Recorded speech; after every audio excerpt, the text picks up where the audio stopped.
Dans certaines de vos œuvres, vous avez marqué un retour au folklore antillais. Pourquoi est-ce que vous n'avez pas poussé l'expérience jusqu'au bout et écrit en créole? Vous avez parfaitement raison. Je ne suis pas du tout créolisant. Pas du tout créolisant pour plusieurs raisons.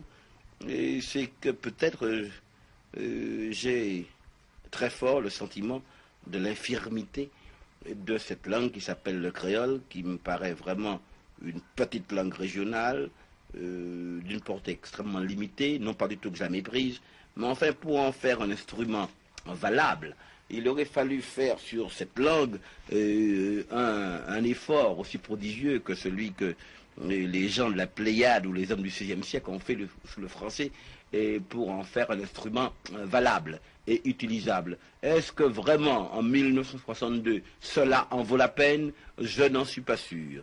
Je n'en suis pas sûr, et je vois que même en Haïti le problème se pose, et pourtant Haïti a une population plus considérable que la nôtre. Les intellectuels haïtiens ont été confrontés par un problème assez douloureux. Devait-il écrire en français? Devait-il écrire en créole? Et je ne sache pas que la majorité ait écrit et choisi le créole. Le créole parce que c'est une langue, encore une fois, d'une influence extrêmement limitée. Choisir le créole, c'est un peu se couper du reste du monde.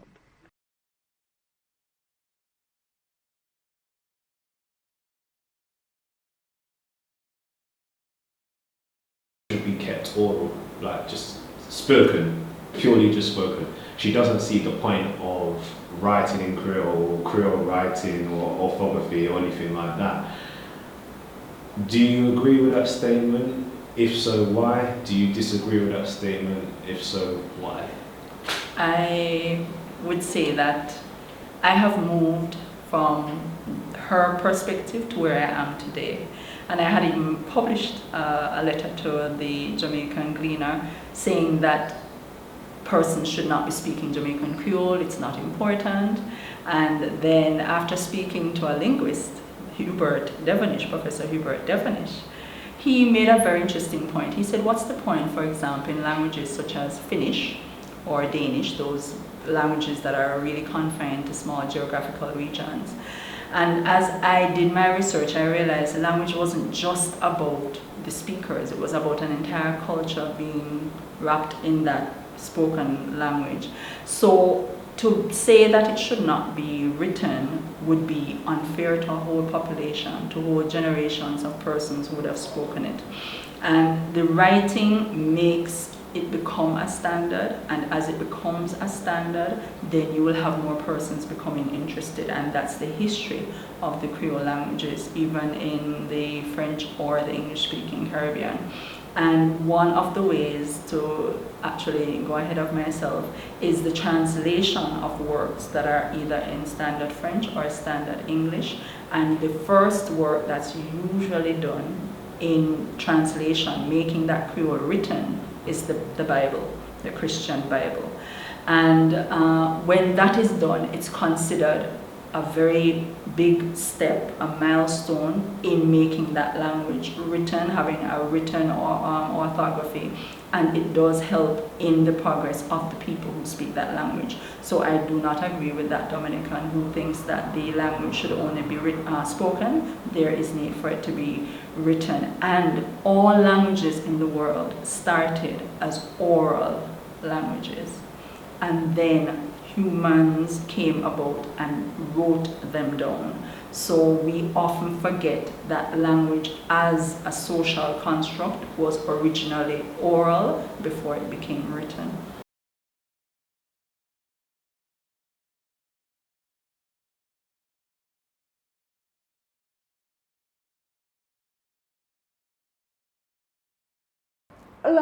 Vernacular has a life, so why not having a writing system?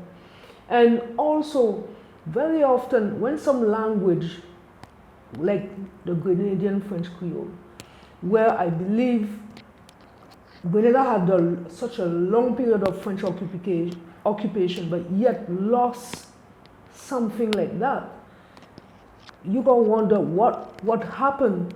And already the language was passed on maybe to the children, and then there was no writing system put in place.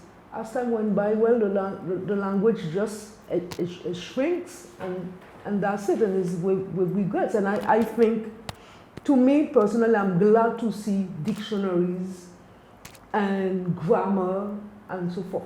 Non, le créole, c'est une langue qui maintenant est écrite, donc elle doit être traitée comme n'importe quelle autre langue. Ce n'est pas un patois, ce n'est pas quelque chose qu'on ne peut pas définir, c'est une langue et elle doit, à ce titre, avoir sa littérature, avoir ses textes écrits aussi, mais en créole. Well, we were just speaking about Dimpolet.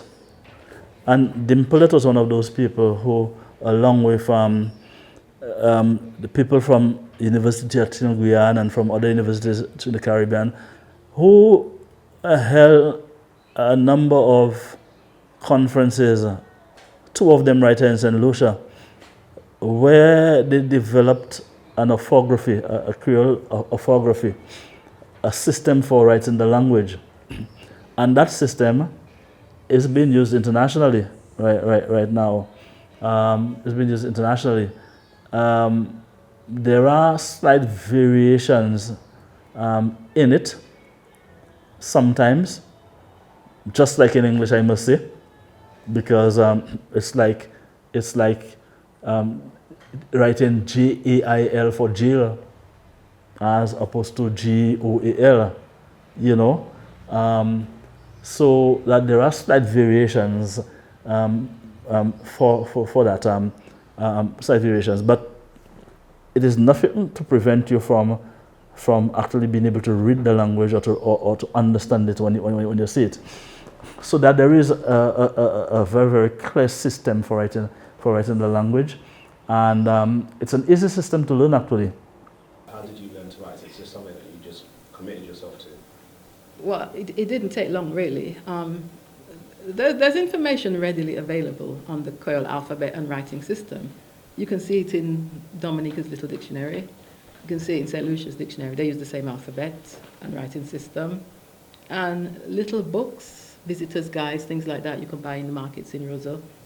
So the information is there, and I'm sure I've seen it online as well. Not the books, but information on how the Creole system operates and the alphabet. And basically, once I saw that, I was able to relate to all what I knew, and it just fell into place. It didn't even take 2 hours. Because I already spoke Creole, I could relate to what I was seeing. Okay. So if you speak Creole, it's quite easy. I'm just a bit disappointed that that a lot more has not been done in terms of actually taking the orthography to people. So that whereas the orthography exists, the people are not necessarily familiar with the orthography.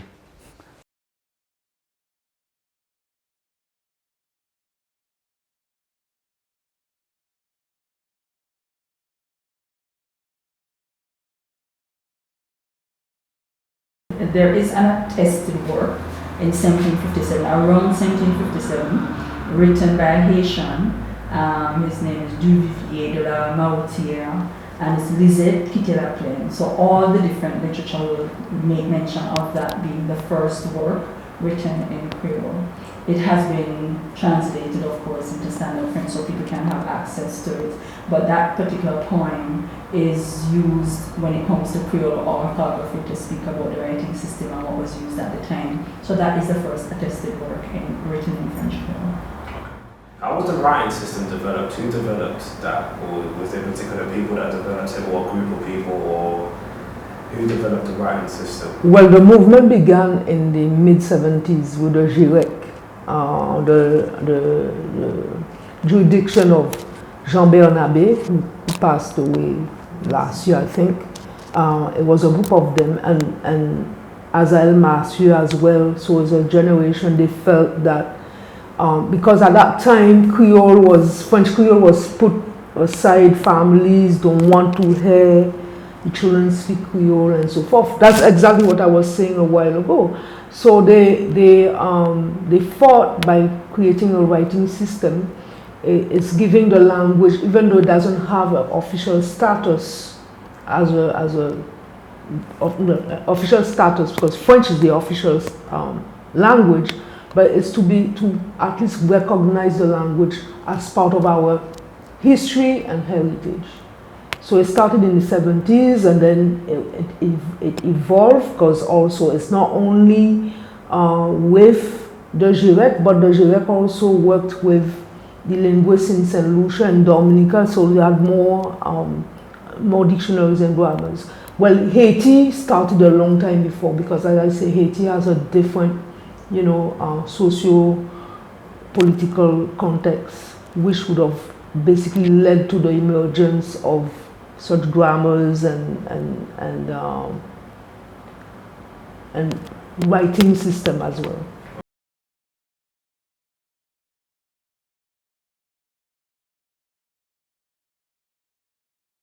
Language innovation, as a principle, they actually go to different sources. So for example, the Creolite movement, they went to Latin words, and then they added the Creole reality. They would take pieces of other words and then add. So you do have different sources from which you can pull. They pulled from French words, they changed the meanings of the words to make them match the Creole reality.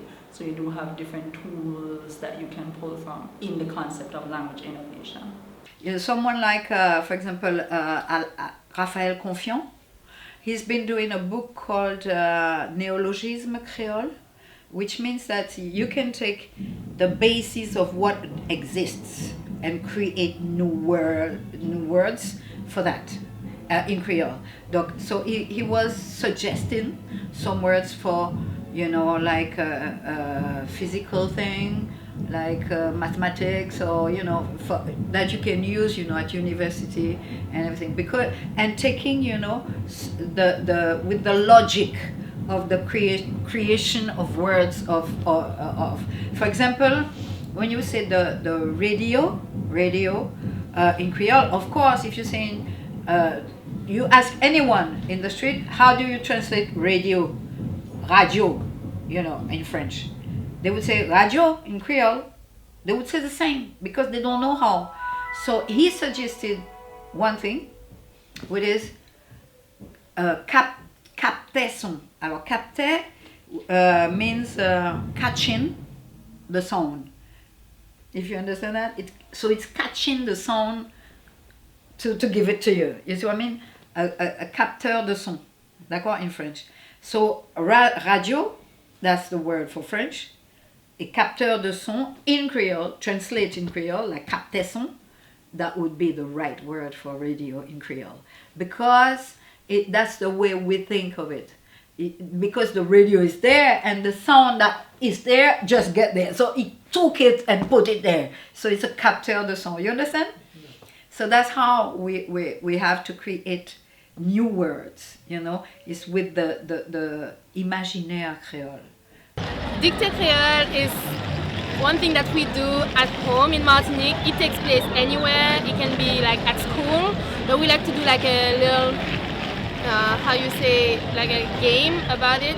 But it's basically because Creole wasn't supposed to be spoken outside of your house. Children wasn't able to speak. It was forbidden in school. It was forbidden to speak to your mom in Creole. So now we are trying to get back to our roots, to be, proud of our language. So for that now Creole is spoken in school. We have classroom for Creole. So we do the Dictée Créole, which is at school when you have the teacher say something and you have to write it down. How is it in English? Dictation. So la Dictée Créole. So Dictée Créole is supposed to be a dictation. In Creole, it's really, really hard because we speak Creole, but we don't really learn how to write it down. So it's really hard. It's actually supposed to be simple, but they have a lot of rules. And if you didn't take this class in high school, it's really hard. So I can't write in Creole. I'm trying. I'm looking on the internet, but honestly, you have to take classes like any other language.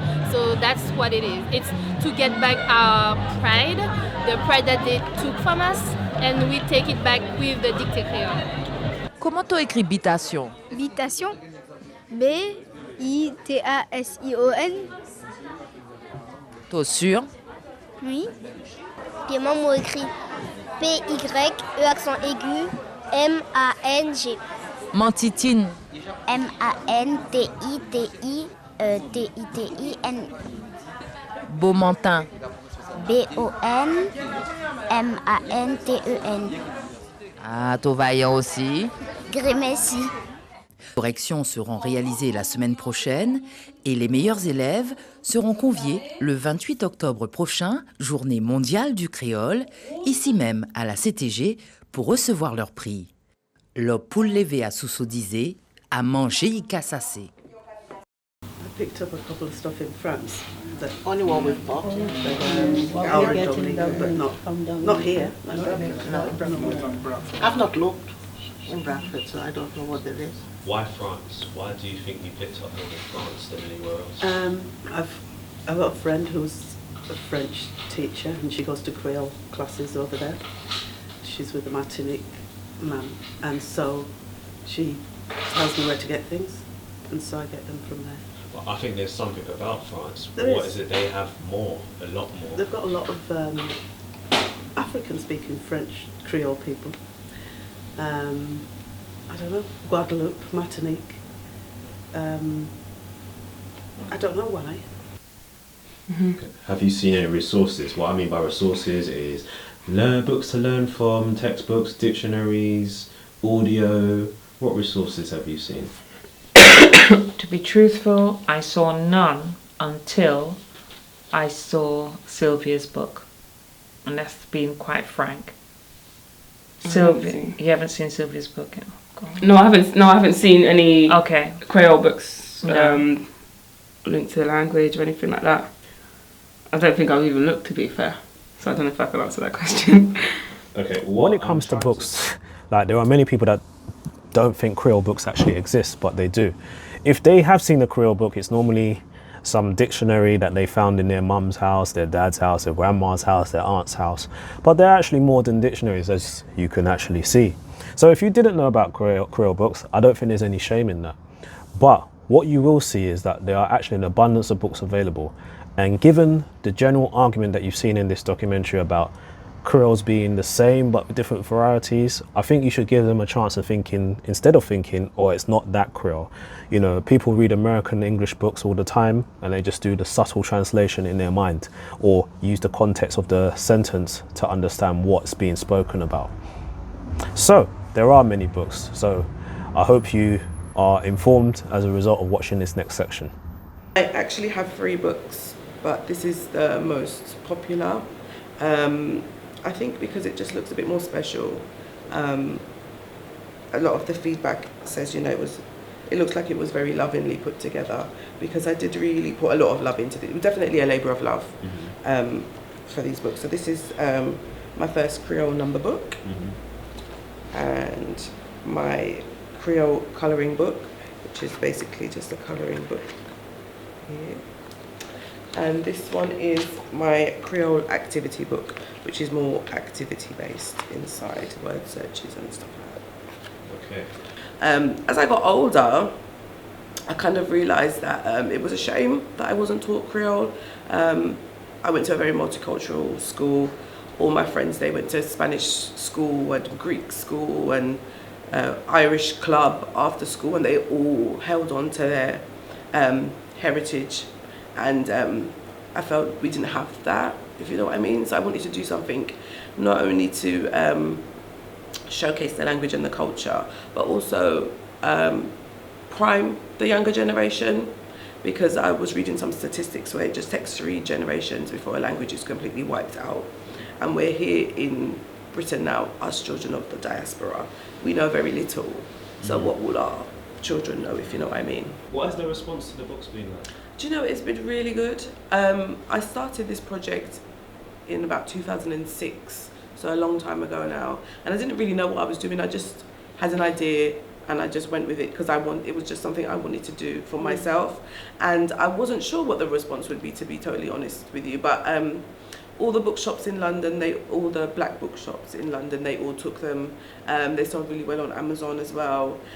We had a website, we're redesigning it at the moment, but it was a really, really good, whenever we go to like fairs and stuff like that, they sell out really, really quickly. We always sell, as long as people recognize it and see what it is, they're like, oh, Creole books, and they just fly. So it's been really good, yeah. Wow, amazing.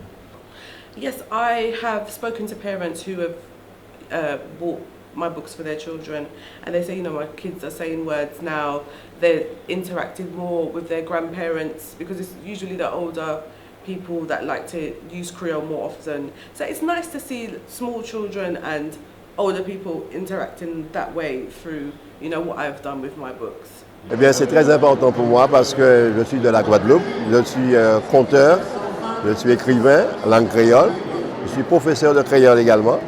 Et c'est très important parce que la langue créole, ça véhicule toute la culture, tout le patrimoine culturel de mon pays. J'ai aussi, bon, comme je suis conteur, je suis à mon 19e livre. 19e livre. Oui, c'est que bon, j'ai eu la chance d'être élevé dans une famille, il y avait 3 conteurs, storytellers. 3 storytellers in my family. Donc, et j'ai été élevé dans le conte, je suis conteur, j'ai plus de 100 contes dans ma tête. Et j'ai dit des contes, je vais dans beaucoup de festivals, en Guadeloupe, en Louisiane, aux États-Unis, un peu partout. Je vais dire les contes dans la Caraïbe. Et les contes, et je suis également enseignant. Je suis prof et j'ai enseigné pour les petits. Et le conte est universel, donc je transmets les émotions et tout ça aux enfants. Et c'est pourquoi j'aime l'histoire, le créole de mon pays. And I learned the basics of Kwéyòl in summer of 2017, and it was really, really good. So we had classes in Hackney in London, and that was really helpful actually. And I've been looking for something like that for ages, but I could never find it. Okay, so who's the person who's responsible for that? So the brilliant person that is responsible for it is Sylvia Henderson Mitchell. She is a person of Dominican descent, and she's also a Londoner, and she's just incredible. Like I don't know how, being British born, she learned so much Creole, but she's effectively, like, for me, the source of all knowledge of Creole. And she has her own book, and that was really helpful. And I studied the book before I went to the classes, which helped me a lot. The name of my book is Kwéyòl Dominican Creole for Beginners. And the motivation for writing the book was the simple fact that there was nothing available. When I was doing the classes, this is the first pilot classes, I put all the material together myself, because although we had a little Dominican dictionary, there wasn't really anything else. And you couldn't even buy the dictionary in England anyhow. You couldn't order it online at the time. And I still think you can't actually. You have to go to Dominica to buy it. It's, you know, a little purple book. So there was really nothing out there. So I started putting notes together, you know, lesson plans for the class and homework and things like that. And as we progressed through the class, I decided I'm going to put this in book form one day. So around 2013, I started expanding on what I had put together and decided to do it in book form. It's been huge. It's been huge, yes. A lot of people do come up to me, and although my picture is not on the book, you know, people have suggested to me, oh, put it on the next one. But people do come up to me and say, oh, you're the one that wrote the book, and are you running classes, and so on. So it's been a really good response, yeah. And it has encouraged people's interest in Creole, people who probably didn't think about it. And a lot of people have come up to me and say, oh, you know, I had no idea you could write Creole. I just thought it was a spoken language only. I had no idea you could write Creole. But, because, I mean, you probably know, you have people just write it any old way. Right? Are you one of them? Alors, en fait, moi, je suis auteur. Oui. Et avec Cédric, on représente, en fait, ici, la maison édition Negmarron. Okay. Mais c'est Didier Manette, le responsable des éditions Negmarron. Donc, il est aussi auteur, il est écrivain, voilà, il est polyvalent. Et c'est lui qui a créé le magazine Ekri Kreyòl. Du coup, le best-seller, si on pourrait dire, ce serait le Ekri Kreyòl. Même si juste avant, il y a eu Timo Alamou, qui était un livre sur la poésie de l'amour passionnel, en fait. Et c'était en créole et en français. Et pareil, ça a été fait par Didier Manette, et c'est un livre aussi qui a fait connaître les éditions. Et après, maintenant, on va essayer de voir d'autres ouvertures en essayant de développer plutôt le côté G créole et apprendre par le jeu. Donc en fait, on vient juste d'ouvrir l'Île-de-France, Paris et France. Donc en fait, c'est en développement. Avec Sonia, justement. L'objectif pour nous, en fait, c'est d'aller à la rencontre des Antillais, quel que soit l'endroit où ils sont. Alors aujourd'hui, on est à Londres. On aurait bien aimé aller à la rencontre des Antillais au Canada, en Belgique, à New York. Voilà quoi. My next question is, how did the idea of the latest, the newest and more accessible Creole dictionary come about? Because I know it was an amalgamation of a few people. I know a few people, including yourself, came together to do it. Well, when we started working on the Creole New Testament,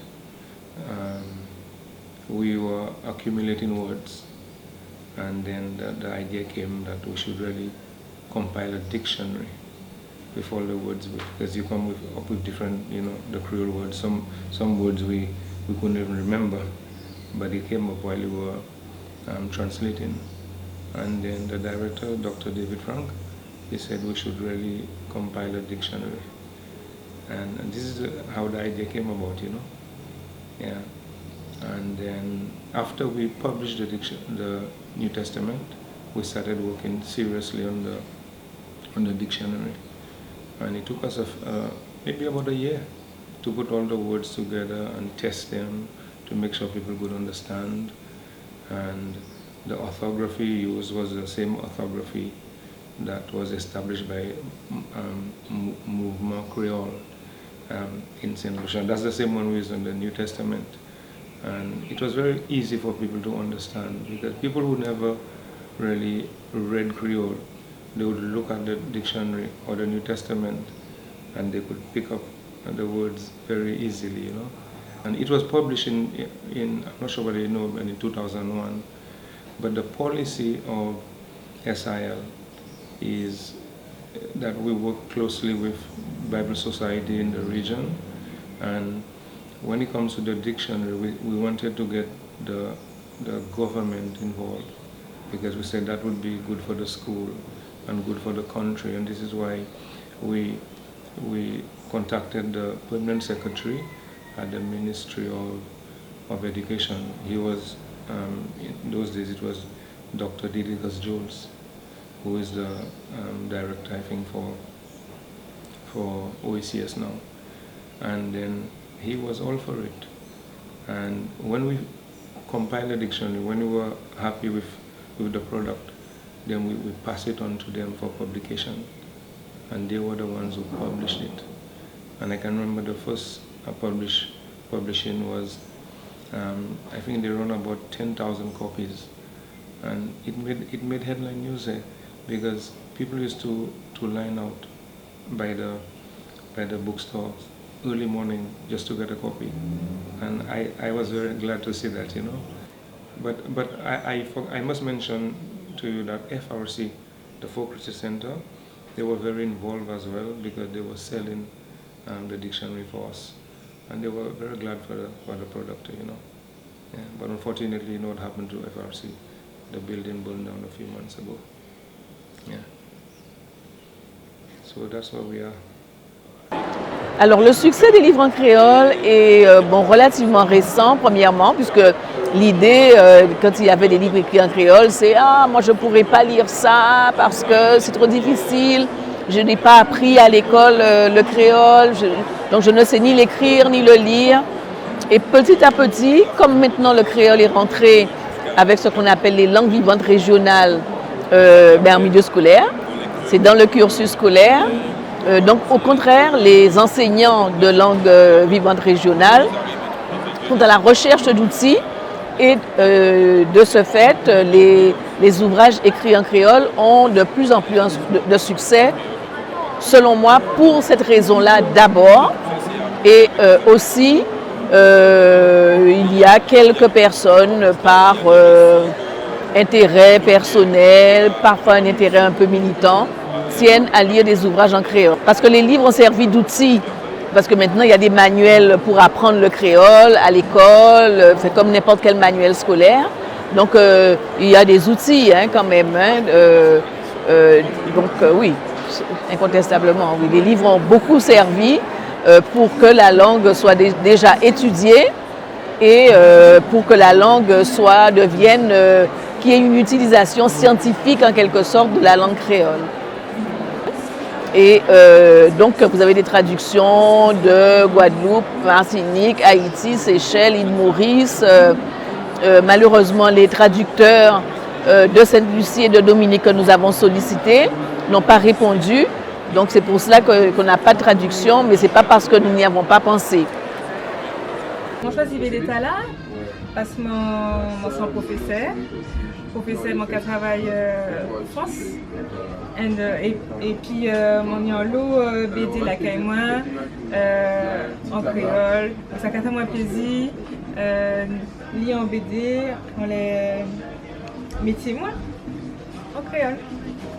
Donc, j'ai décidé d'acheter ce livre de Raphaël Confiant, donc le dictionnaire créole martiniquais français, parce que j'ai décidé de passer le concours pour enseigner aux élèves du collège et des lycées le créole martiniquais. Donc là, c'est la référence pour m'aider à préparer ce petit concours. Okay. Voilà. Alors, la librairie vend depuis son ouverture, bientôt 4 ans. Et dès l'ouverture, on s'est axé sur les livres en créole, mais aussi sur la littérature antillaise et caribéenne en général. Donc, on a commencé à vendre des livres parce que pour nous, c'est important de pouvoir favoriser les auteurs d'ici et surtout favoriser notre langue maternelle afin de pouvoir la diffuser au plus grand nombre. Who are the most well-known authors that you sell in Creole? Le plus vendu, je vais vous le chercher. Yeah, that's fine. Alors c'est celui-ci. Alors comme ça, comme vous pouvez le voir, il y a plus de 23 leçons et 40 exercices corrigés qui permettent aussi de parler en même temps de s'entraîner à l'écrit. C'est celui-ci qu'on vend le mieux. Do you have a favorite book yourself? Oui. That one. Oh, go on, the favorite book. Voilà, celui-ci c'est mon préféré, donc c'est Le Petit Nicolas, traduit en créole, et c'est assez raconté de manière humoristique, c'est assez amusant à lire, intéressant, vraiment il est mauvais. C'est une expression pour dire que c'est très intéressant ici et vraiment ce livre-là représente bien cet esprit. C'est vrai qu'on a une bonne demande, les gens sont assez réceptifs, ils nous redemandent toujours des nouveautés. Il y a des gens qui passent exclusivement pour les livres en créole et qui sont assez intéressés de découvrir autre chose, des traductions de livres. Donc comment c'est-à-dire que dans nos livres, la plupart, il y a une partie pour s'entraîner à l'écrit et une partie aussi où on leur apprend les règles de base de la grammaire pour les aider à mieux parler, à mieux écrire. Parce que c'est vrai que le créole, c'est une langue qui est plus facile à parler qu'à écrire. C'est-à-dire certains sons qu'on entend à l'oral, ce ne sont pas les mêmes qu'à l'écrit. Donc du coup, nos livres aident à un peu concilier les deux. You know Sainte-Lucie and Dominica, they don't have many books in Creole. They have a few, but not as many as Guadeloupe and Martinique. What do you think they should do about that? What do you think they should do to get more books? Pour faire plus de livres, bon, je pense que en Dominique ou à Sainte-Lucie, je sais pas le rapport qu'a la population avec le créole, mais c'est vrai qu'ici, le créole quand même c'est une langue importante, on parle souvent. Peu importe dans une situation entre amis, en famille, on va toujours se retrouver à parler créole. Tandis qu'à Sainte-Lucie, je pense qu'ils parlent plus anglais que créole. Donc du coup, je ne sais pas si c'est la même demande au niveau de l'anglais. C'est-à-dire que je ne sais pas si les Sainte-Luciens, les Dominicains ont vraiment ce besoin de parler créole que nous, les Martiniquais, on a à parler créole. Donc du coup, il faudrait que la population s'intéresse plus à leur langue, à leur propre langage, et du coup, que les auteurs, les éditeurs, les librairies ou les autres personnes incitent la population à s'intéresser à leur culture et à leur langage quand même. Je pense que c'est quelque chose qui peut se faire dans ces pays.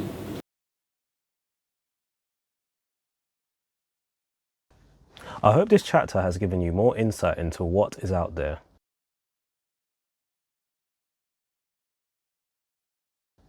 There are a variety of books ranging from comments about our history,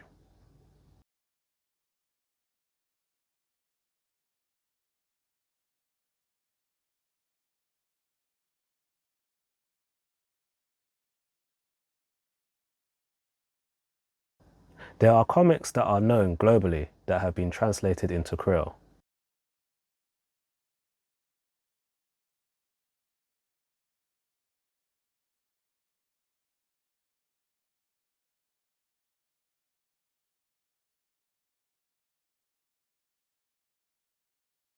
There are books centered around the vocabulary and onomatopoeia of the language, as well as the differences in vocabulary between countries. There are books that have been written in Creole with English and French translations, which have been suggested to be helpful for learners who speak French and English. There are even books on our history, written in novel form or as a memoir about Caribbean people, and also now French classic novels are being translated into Creole. Well, first of all, it's their roots. They don't have the choice. To me, it's if you are from Martinique, I don't want to have my kids coming back home and they don't understand what their grandmother is telling them. That to me, I would be ashamed as a mother. I feel like I've failed my children. To me, you're here, you need to speak Creole. They don't have the choice really. And because my husband is from Guadeloupe and it is slightly different, we do both Creole at home. And I expect them to be able to speak with their cousin, with their family. They don't have the choice. Parce que c'est là où apprendre une langue, ou vin plus connecté avec côté où sorti. Par exemple, qui t'aime faire un petit campé sous langue créole haïtien. Là, on parle créole haïtien et puis yo rencontré avec un haïtien. Gagne une connexion qui vient créer entre deux mondes immédiatement. En connexion qui pas qu'à jamais casser parce que qu'on y a parler langue maman mounsa et puis ou même tout ou vient commencer à apprendre plus sur histoire famille, histoire pays et la trier. You can go on there and you can find so many different people doing different things in Creole, whether that's speaking in Creole, whether that's doing proverbs in Creole, enhancing, highlighting music and people, and there's just so many. Are there places that you feel it's more important to speak Creole, and are there places that you feel it's more important to speak French? Situations or places? Situations, yes, in the subway with friends, when you don't want people to understand what you're saying, yes. I think for me, it's another world, another way of seeing things. When you express yourself in Creole as a Creole speaker, that word authenticity comes up again. You feel more authentic because the standard language that's considered the official language is foreign to you. It feels foreign. So for example, Dr. Zamora and I have a bond because I can speak French Creole and we will speak sometimes, or at least she would speak and we would speak as Creole speakers, whereas there are more of us in the department and they don't speak French Creole. So that bond is there immediately because you see someone else, an insider who can relate to you at that heart level with that Creole language. As an English Creole speaker, I spent some time in Guadeloupe and everybody knew, okay, I only spoke French, so everybody was speaking French and they were trying to joke, but joking in French isn't fun, but they don't want to keep me out of the conversation. And I guess the person couldn't avoid it. And the person just said something in Creole and I burst out laughing and the person went, "You understand Creole?" And I went, yes. The rest of the conversation was in Creole. They were at ease and I was at ease with them and I was able to communicate with my Guadeloupean Caribbean neighbors because of that access to Creole. Quel bagay, ça c'est ça qui est important. Quelle question ou ka mande et puis réponse ou adjointe, c'est en créole seulement ou ka mande. C'est en créole seulement ou ka joindre réponse là. Qui veut dire gain pile information ou pas gain accès à information ça yo si ou pas parler langue créole là.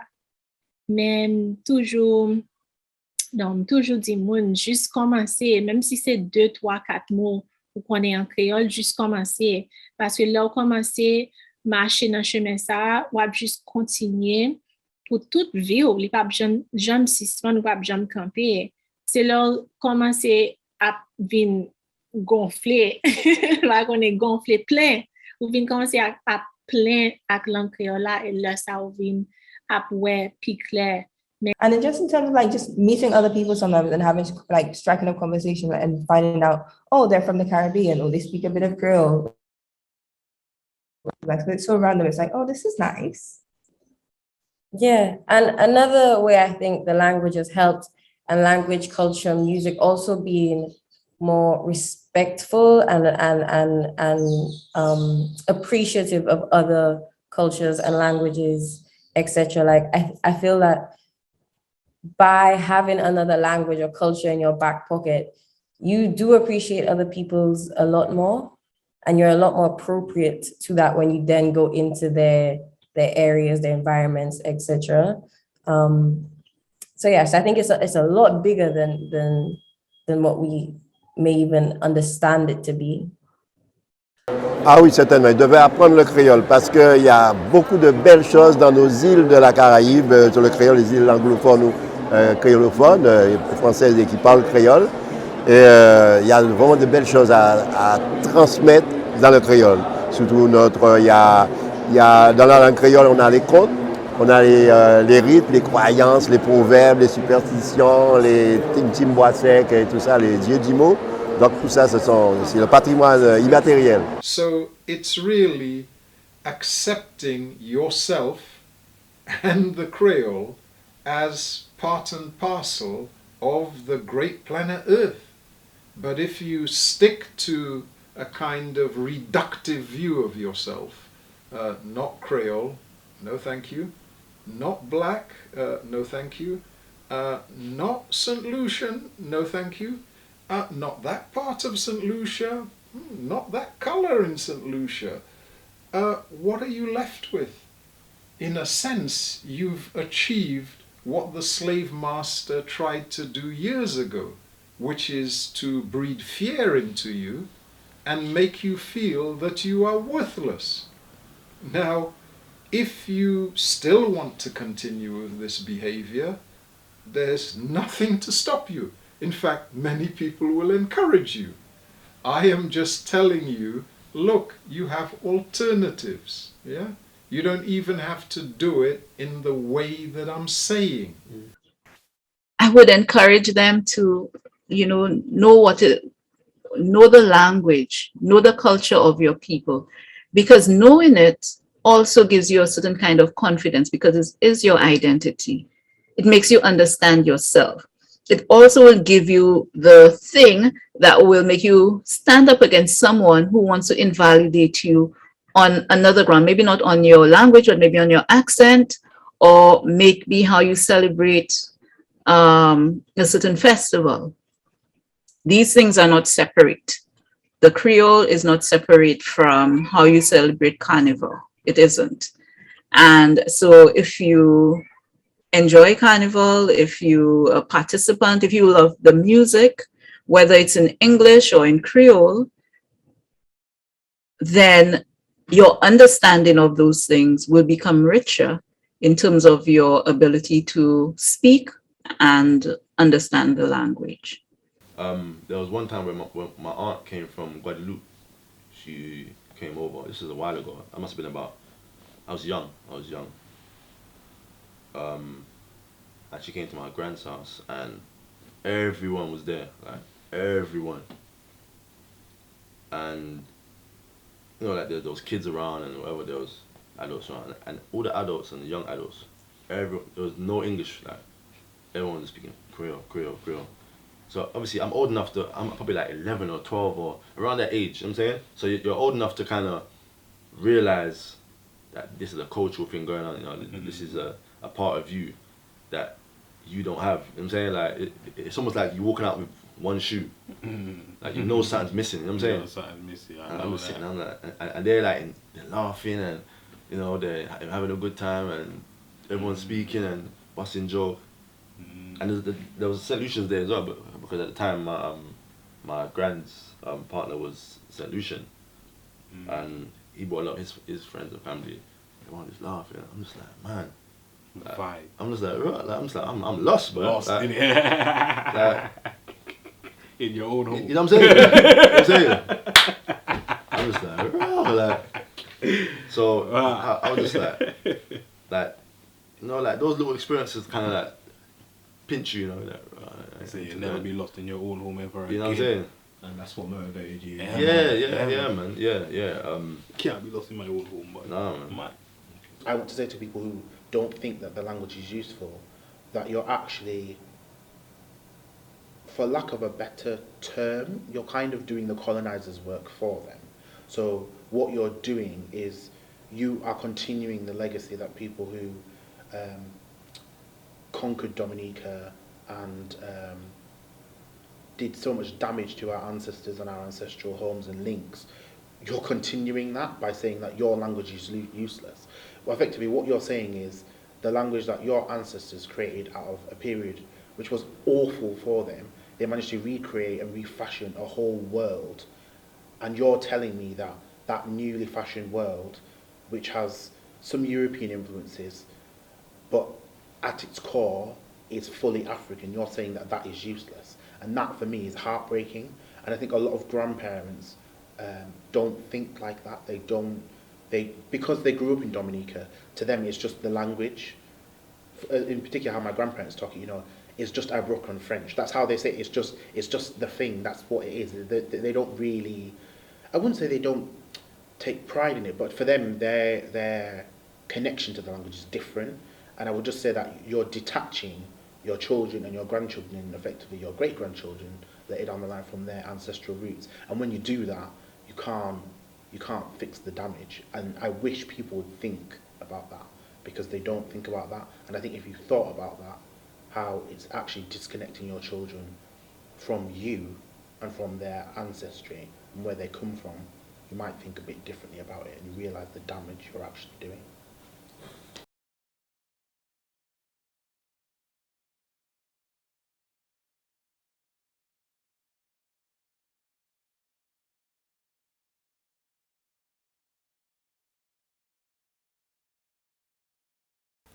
I don't know, I just think it's related to your culture. Without Creole, it's like, who are you? Kind of thing.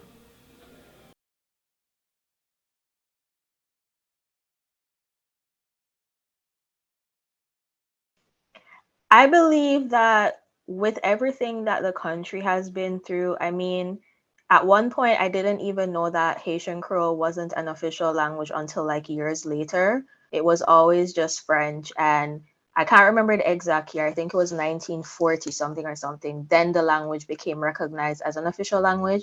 So just seeing how much my ancestors have gone through to not only fight for their freedom, but like actually having their language like recognized and respected. So many people are speaking it. So it's like, why isn't it an official language? That makes me feel proud to like not only speak it, but to also encourage other people to have that desire to not only speak it, but learn. Like, it's never too late. Whatever level you're at, just do what you can, because there's a different pride in actually being able to speak Creole. You can express yourself differently. English can be boring sometimes. So I feel like with knowing Haitian Creole, like sometimes I want to express myself and it's like, I know the words, I know the phrases that I want to use, and whoever I'm speaking to gets exactly what I mean. So that's a beautiful thing in itself too. Oh, this is what I got from a book, funny enough. Why is French unable to adequately express the reality of the Caribbean? There's the idea of language as that safeguard for the culture. And when you move from one language to another, you invariably lose some content, and that's a concept in translation that's accepted, that there is loss. So when you use a standard from Europe to express our cultural reality in the Caribbean, you lose something. There is the notion, for example, of jokes that cannot be translated generally. So you are going to lose if you move from Creole to French or French to Creole, because that's just the nature of languages. And to reinforce Dr. Vogel's point, there's an expression, for instance, moi qu'apprend fait, meaning I am having help. It's something to do with challenges. And, you know, sometimes, speaking with friends and so forth, you will say, je prends du fer. Now, a person from France will not understand what you mean. It has nothing to do with take a piece of iron. It's translating. It's basically trying to Frenchify the Creole expression. Je prends du fer, meaning I am having help. But you know, again, if you were to put it you writing it in a like confiant or Maurice Condé use those terms where we know as French West Indian what it is, but then provide a note to a metropolitan French saying, well, you know, means I am having difficulties, and put what you will say in French, j'ai des problèmes or something like that. Yes. Well, for me, it's important to have the language because it's a permanent connection to the place that raised me in my adolescent years. It's a permanent connection. It will never leave me. I'm connected to all my families, wherever they are, and this is something that we have as a thread that will never leave us. And so from that point of view.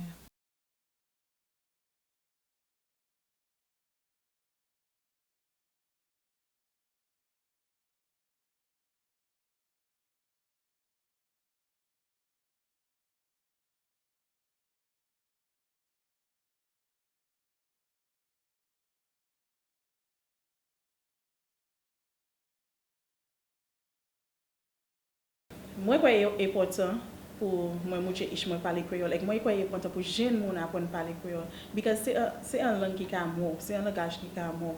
En Sainte-Lucie ou ka moun pas chef parler créole encore. Merci bon Dieu pour gouverneur général nous, il met les créole en dedans kay concite. So à présent c'est ministre gouvernement qui a parlé créole kay concite. Les gouverneur général la ka bay ça qui front speech, il a fait en anglais et en créole. So quand n'importe place où ka wete qui ni différents langages avec plusieurs qui ont langage ou ka taper ces moun ka parler under two ladies. So moi quoi it's un bon bail pour Ishmael ça parler two ladies. I guess the benefits would be that I don't know if it's a benefit, but you could eavesdrop into our conversations without them knowing about it. She would like that.